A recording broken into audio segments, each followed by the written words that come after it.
How to be alone for Christmas. After spending much of her life, Lane Moore dreads filling out medical forms at a doctor's office, knowing they'll always ask for an emergency contact. It's incredibly painful. Because I don't have one, so I usually leave it blank, she told Today. Moore, a comedian, musician, creator of Tinder Live and a former sex and relationships editor at Cosmopolitan, has a family.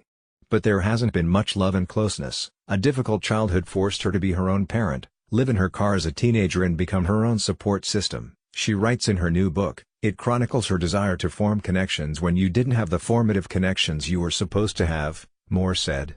Moore, so being around people in real life can be difficult, though she finds solace in online friends.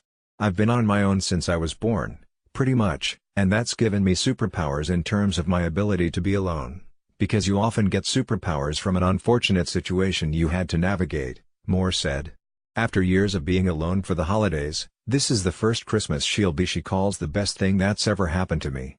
Moore shared her advice about how to be happy alone. I spend it a little differently every year, depending on what I need that year and how hard it is, which honestly is always brutal. The main thing I'd advise is to spend it the way you want to. The holidays should be a time where you get to feel loved and safe and special. But for so many of us, it becomes about doing what everyone but us wants to do, even if it makes us feel awful. In those situations, especially if doing what everyone else wants makes you feel unsafe and unloved and alone, then do what makes you feel okay. If that means not going home for the holidays, or eating pizza instead of the ham everyone else always eats, whatever it is, just do what makes you truly happy. It's staggering the number of us there are out there. The kids who raised themselves. The kids who didn't have childhoods, but tests to see if they could get out alive.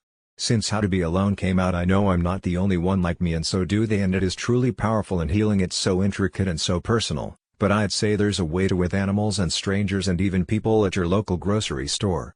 We have to get away from the idea that you can only look to romantic connections and family members for love, because that's not an option for a lot of people. There's a big difference between being alone and lonely, but that's when I make art, that's when I tweet jokes or post on Instagram. I post Instagram stories all the time and it feels like I'm talking to friends. I know social media can be awful, but I've found a huge sense of community there. This book wasn't written by someone who magically got married and is now fine. I think it's one of the book's strengths that it defies the typical narrative of, I once was in pain, but now I'm healed forever. That's not how life works. You heal and then you heal some more.